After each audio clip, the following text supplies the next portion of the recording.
4 हमारा आवास, पृथ्वी हमारा आवास, अध्याय 6 पृथ्वी के प्रमुख स्थल रूप। अभी हम लोग इस अध्याय का अभ्यास करने जा रहे हैं। तो चलिए बच्चों, अभी हम लोग आगे बढ़ते हैं।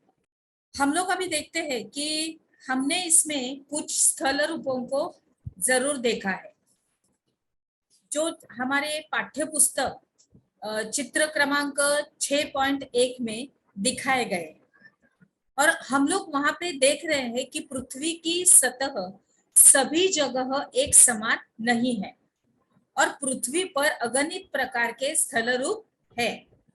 स्थलमंडल के कुछ भाग ऊंचे, नीचे तथा कुछ समतल होते हैं।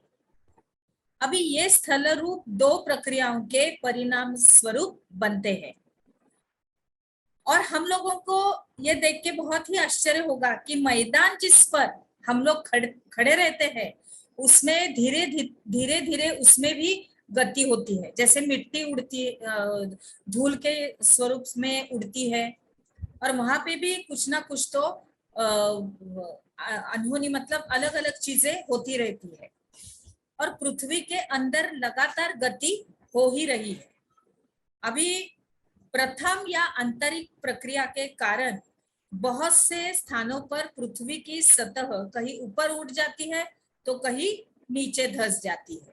इसकी वजह से मतलब पृथ्वी के अंदर के विभाग में भी कुछ ना कुछ तो होता रहता है, और पृथ्वी के ऊपर यानी जमीन के ऊपर भी कुछ ना कुछ तो परिणाम होते रहते हैं। जैसे कि धूप है, बारिश है, ठंड के मौसम है, तो उसकी वजह से पत्थर टूटते हैं, उसके बाद उसका मिट्टी बन जाती है, फिर मिट्टी धूल के स्वरूप में उड़ जाती है, वगैरह वगैरह बहुत सारे परिणाम होते ही रहते हैं।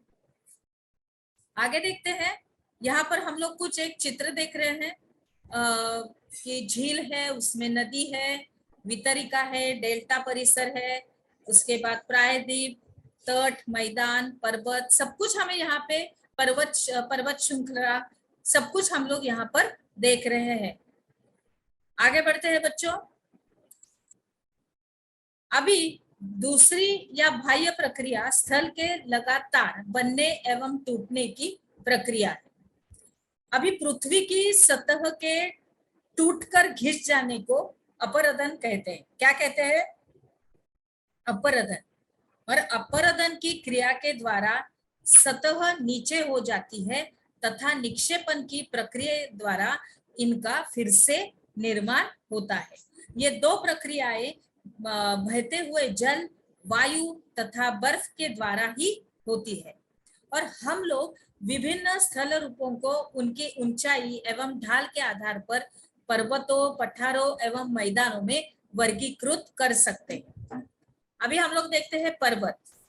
पर्वत पृथ्वी की सतह की प्राकृतिक ऊंचाई है, और पर्वत का शिखर छोटा तथा आधार चौड़ा होता है, मतलब नीचे वाला भाग, और वह आसपास के क्षेत्र से बहुत ही क्या होता है, ऊंचा होता है, और कुछ पहाड़ बादलों से भी ऊंचे होते हैं।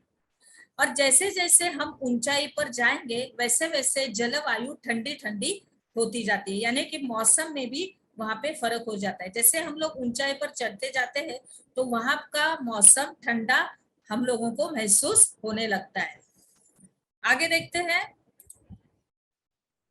कुछ पर्वतों पर हमेशा जमी रहने वाली बर्फ की नदियां होती है, उन्हें हम लोग हिमानी कहा जाता है। उन्हें क्या कहते हैं हम लोग?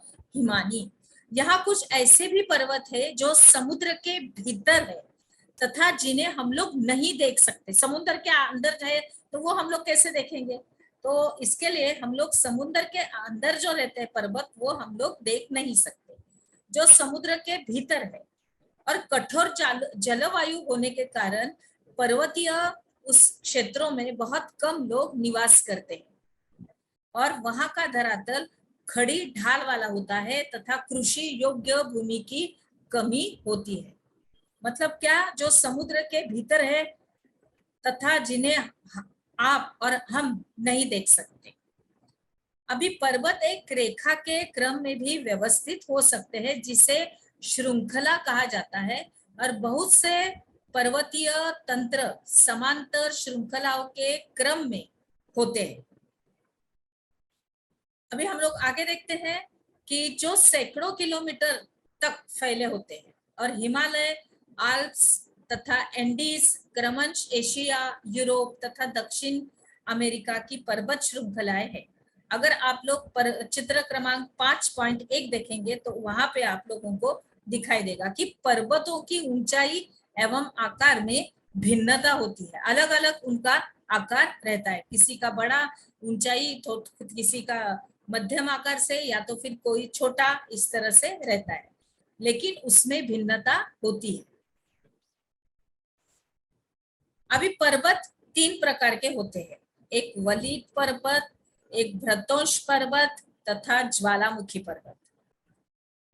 अभी हिमालय तथा आल्प्स पर्वत जो पर्वत है वो वलित पर्वत है, जिनकी सतह उबड़ खाबड़ तथा शिखर पूरा का पूरा शंकाकार है। और भारत की अरावली की श्रृंखला विश्व की सबसे पुरानी वलित पर्वत श्रृंखला है।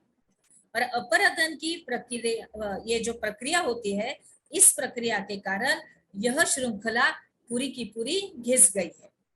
और उत्तर अमेरिका के अल्पेशियन तथा रूस, यानी कि चित्र क्रमांक 5.1 में ही दिखाई दिया गया है कि यूराल पर्वत गोलाकार दिखाई देते हैं। कैसे, किस तरह से? गोलाकार। और उनमें हम लोगों को क्या दिखाई देता है? गोलाकार यानी गोल गोल ऐसे घूमते, मतलब गोल ऐसे रहते हैं और उनकी ऊंचाई कम है। और ये बहुत पुराने वलित पर्वत है। जब बहुत बड़ा भाग टूट जाता है पर्वत का तथा ऊर्ध्वाधर रूप से विस्थापित हो जाता है, तब भ्रंतोष पर्वतों का निर्माण होता है।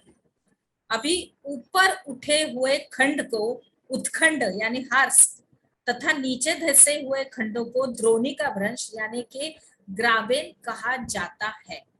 यूरोप की राइन घाटी तथा वॉस्चेस पर्वत इस तरह के पर्वत तंत्र के उदाहरण हैं। आगे देखते हैं बच्चों, हमने क्या सीखा। इसके अंतर्गत पर्वत के बारे में लिखिए। यह आपको अपने नोटबुक के अंदर इसका जवाब आपको लिखना है। तो चलिए अभी हम लोग अपने अगले पड़ाव में प्रवेश करते हैं।